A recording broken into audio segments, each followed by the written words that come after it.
Good morning. आज हम बात करेंगे यूनिफॉर्म और नॉन यूनिफॉर्म मोशन के बारे में। इनको समझने के लिए जो बुक में एग्जाम्पल दिया है उसको समझने की कोशिश करते हैं। सपोज करिए कोई कार है जो शुरू के 1 सेकंड में 5 मीटर चलती है, उसके बाद के 1 सेकंड में फिर से 5 मीटर चलती है, उसके बाद के 1 सेकंड में फिर से 5 मीटर चलती है। इस तरह अगर हम उसको कैलकुलेट करते जाएं तो हर 1 सेकंड में 5 मीटर चल रही है। ठीक है। इसके कंपैरिजन में हम एक दूसरी कार लेते हैं जो शुरू के 1 सेकंड में 5 मीटर चल रही है, दूसरे 1 सेकंड में 4 मीटर चल रही है, फिर एक अगले सेकंड में 3 मीटर चल रही है, फिर उसके अगले 1 सेकंड में हो सकता है उसकी स्पीड बढ़ जाए और वो 6 मीटर चलने लगे। तो दोनों में डिफरेंस क्या हुआ? डिफरेंस ये हुआ, एक तरफ हम यहाँ ले लेते हैं टाइम, यहाँ ले लेते हैं डिस्टेंस। ठीक है। ये हो गया कार 1, कार 2। शुरू के 1 सेकंड में ये 5 ही चल रही है, ये भी मान लेते हैं 5 चल रही है। फिर अगले 1 सेकंड में ये तो 5 ही चल रही है लेकिन इसने 4 मीटर डिस्टेंस कवर किया। अगले 1 सेकंड में ये 5 चल रही है लेकिन इसने 3 मीटर डिस्टेंस ट्रेवल किया। अगले 1 सेकंड में ये तो 5 मीटर ही चल रही है लेकिन इसने 6 मीटर कवर कर लिया। अब कार 1 को देखिए, ये हर 1 सेकंड में 5 5 5 5 हर 1 सेकंड में 5 मीटर डिस्टेंस कवर कर रही है। तो ये एक यूनिफॉर्म मोशन का एग्जाम्पल है। जबकि दूसरी कार देखें, वो शुरू के 1 सेकंड में 5 मीटर चल रही है, अगले 1 सेकंड में 4, उसके बाद के 1 सेकंड में 3 और उसके बाद के 1 सेकंड में 6 मीटर डिस्टेंस कवर कर रही है। मतलब इसमें नॉन यूनिफॉर्मिटी है, ये एक ही जैसी स्पीड से नहीं चल रही है। तो अगर कोई ऑब्जेक्ट पर यूनिट टाइम में एक जैसा डिस्टेंस ट्रेवल कर रहा है तो हम उसको बोलते हैं कि ऑब्जेक्ट यूनिफॉर्म मोशन में चल रहा है। और अगर कोई ऑब्जेक्ट गिवन यूनिट टाइम में अलग अलग डिस्टेंस कवर कर रहा है तो हम उसको बोलते हैं कि वो ऑब्जेक्ट नॉन यूनिफॉर्म मोशन में ट्रेवल कर रहा है।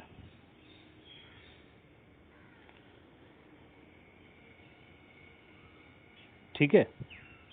ये छोटा सा ही फंडा है इसके पीछे, और कुछ नहीं। यहाँ आप टेबल से देख सकते हैं,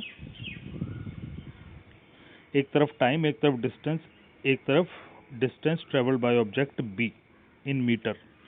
सुबह 9:30 बजे दोनों ऑब्जेक्ट्स ने अपनी जर्नी स्टार्ट की।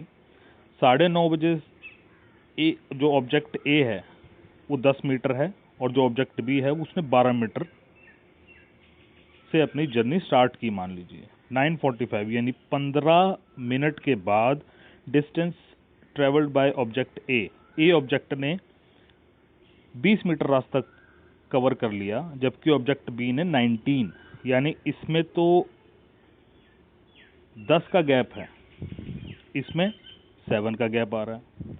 अगले 15 मिनट में ऑब्जेक्ट ए ने 30 मीटर डिस्टेंस कवर कर लिया। Again the difference is of 10।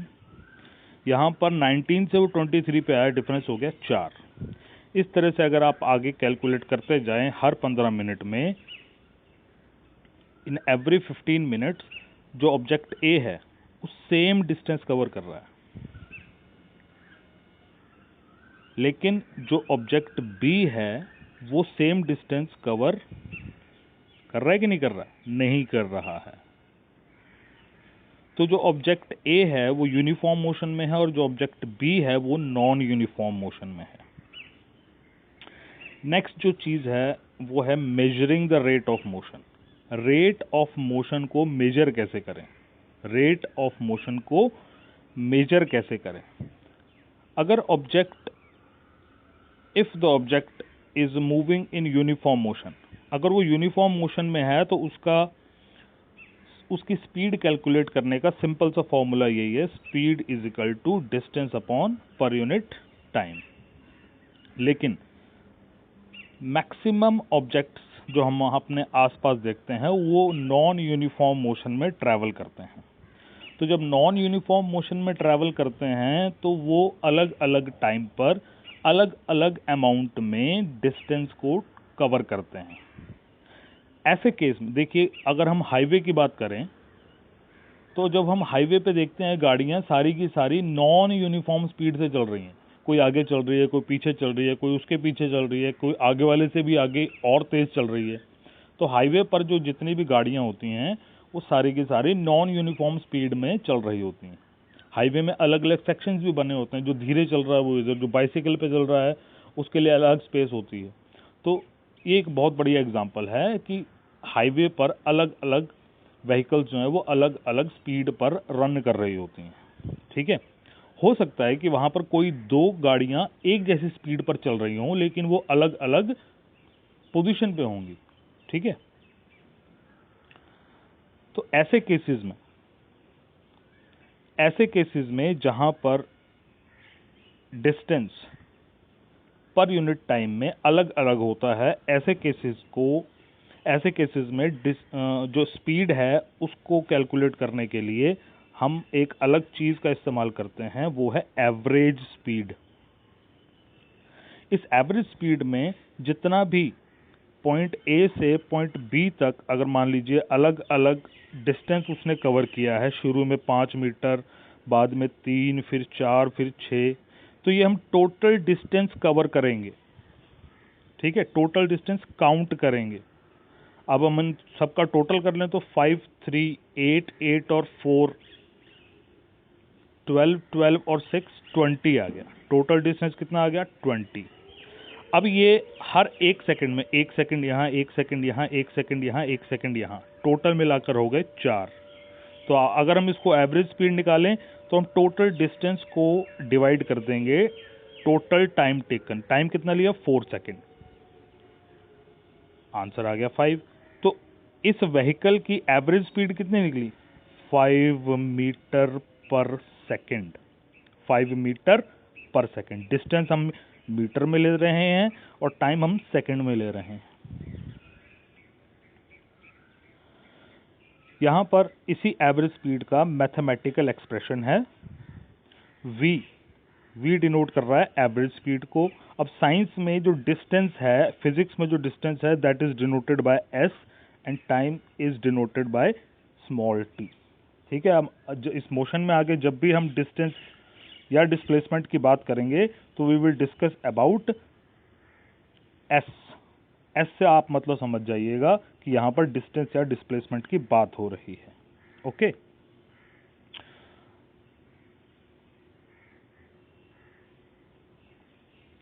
अब हम आगे बढ़े तो आगे है speed with direction. Speed with direction. अब यहां पर एक अलग फैक्टर हमारे सामने आ रहा है और वो है वेलोसिटी। ये वेलोसिटी क्या है? जैसे स्पीड किसी भी ऑब्जेक्ट की नॉन यूनिफॉर्म होती है, मतलब कभी वो धीरे चल रही है, कभी वो थोड़ी तेज हो जा रही है, फिर थोड़ी धीरे में हो रही है, कभी कभी ट्रैफिक आने पर, फिर जब खाली सड़क आती है तो वो थोड़ी तेज हो जाती है। ठीक है, ऐसे केसेस में जब हम वेलोसिटी की बात करते हैं तो वेलोसिटी की सबसे पहले डेफिनेशन देखिए आप क्या है। An object moving along a straight line at a variable speed.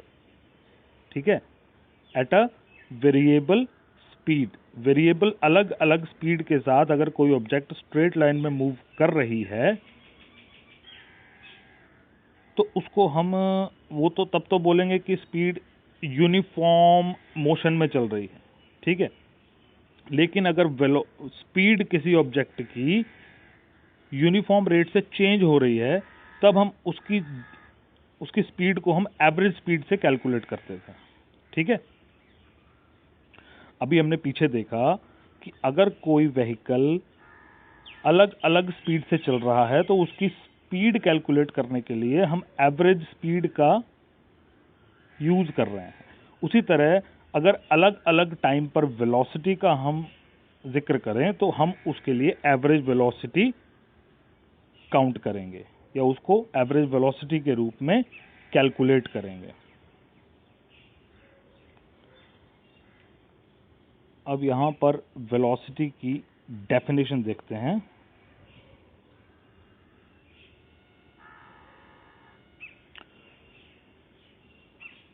The rate of motion of an object can be more comprehensive if we specify the direction of motion along with its speed. The quantity that specify both these aspects is called velocity. अगर speed के साथ साथ, देखो speed और velocity में difference क्या है, अगर हम स्पीड के साथ साथ उस मोशन की डायरेक्शन को स्पेसिफाई कर दें तो वो चीज वेलोसिटी बन जाती है। Okay, for example the car is going to Kapurthala and the car is going to Kapurthala in north side. तो नॉर्थ साइड मतलब हमने एक डायरेक्शन उसको दे दी, तब हम उस क्वांटिटी को वेलोसिटी कहेंगे। ठीक है, क्या कहेंगे? वेलोसिटी। ये वेलोसिटी चेंज भी हो सकती है बाय चेंजिंग ऑब्जेक्ट की स्पीड। ऑब्जेक्ट की स्पीड को चेंज करेंगे तो वेलोसिटी में भी चेंज आएगा, या अगर हम उसकी डायरेक्शन चेंज कर दें तो भी वेलोसिटी में चेंज आएगा, या हम इन दोनों को चेंज कर दें तो भी वेलोसिटी में चेंज आएगा। तो जिस तरह से नॉन यूनिफॉर्म मोशन के लिए हमने स्पीड को डिस्कस किया था एवरेज स्पीड के लिए, तो अलग अलग वेलोसिटी के लिए हम एक चीज का इस्तेमाल कर रहे हैं, यहाँ एक टर्म का यूज कर रहे हैं, that is average velocity. Average velocity के लिए एवरेज वेलोसिटी के लिए हमें एक ओरिजिन चाहिए होता है। ओरिजिन मतलब इनिशियल पोजीशन या इनिशियल स्पीड हम बात करें। अब जब हम यहाँ वेलोसिटी की बात कर रहे हैं तो हम बात करेंगे initial velocity. In most of the objects, ज्यादातर ऑब्जेक्ट्स में हम इनिशियल वेलोसिटी को 0 मान के चलते हैं कि जब एक ऑब्जेक्ट जो रेस्ट में था फिर उसने धीरे धीरे अपनी वेलोसिटी चेंज की और वो एक स्पेसिफिक फाइनल पोजीशन तक पहुंच गई। तो स्टार्टिंग में किसी ऑब्जेक्ट की वेलोसिटी क्या थी और फाइनली उसकी वेलोसिटी कितनी हुई, उसको हम 2 से डिवाइड करते हैं तो हमारी एवरेज वेलोसिटी आ जाती है। मैथमेटिकली एवरेज वेलोसिटी को हम, अब देखिए उसमें टोटल डिस्टेंस होता था, इसमें हम टोटल वेलोसिटी ले रहे हैं, इनिशियल और फाइनल दोनों को जोड़ के। उसकी इनिशियल वेलोसिटी क्या थी और उसकी फाइनल वेलोसिटी क्या है। Initial velocity is denoted by u, final velocity is denoted by v and average velocity is denoted by v के नीचे हम avg लिख देते हैं, that it means average velocity. Okay, तो इसमें कंफ्यूज मत करिएगा, वेलोसिटी के लिए v का इस्तेमाल करते हैं, इनिशियल वेलोसिटी के लिए u का इस्तेमाल किया जा रहा है, फाइनल वेलोसिटी के लिए v का इस्तेमाल किया जा रहा है और एवरेज वेलोसिटी के लिए v के नीचे हम एवरेज लिख दे रहे हैं। ठीक है, mathematically it is written in the form which is shown in your book. Average velocity is equal to initial velocity plus final velocity divided by 2। इसकी भी जो यूनिट है that is also metre per second. It can be written in the form of centimetre per second और हम इसको kilometre per hour की form में भी लिख सकते हैं। जिस तरह से आपसे क्वेश्चन पूछा जाता है उसी तरह से आपने इसका आंसर लिखना है। अगर आंसर आपसे मीटर पर सेकेंड में पूछा जा रहा है और वैल्यूज आपकी किलोमीटर पर आवर में है तो इसको हम इसमें कन्वर्ट कर देंगे। ओके,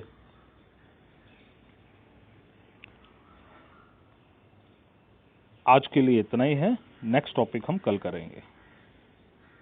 इसको समझने की कोशिश करिएगा, 2 बार सुनिएगा, उसके बाद आपको थोड़ा थोड़ा समझ आने लगेगा। नहीं आएगा तो आप मुझसे कभी भी डिस्कस कर सकते हैं।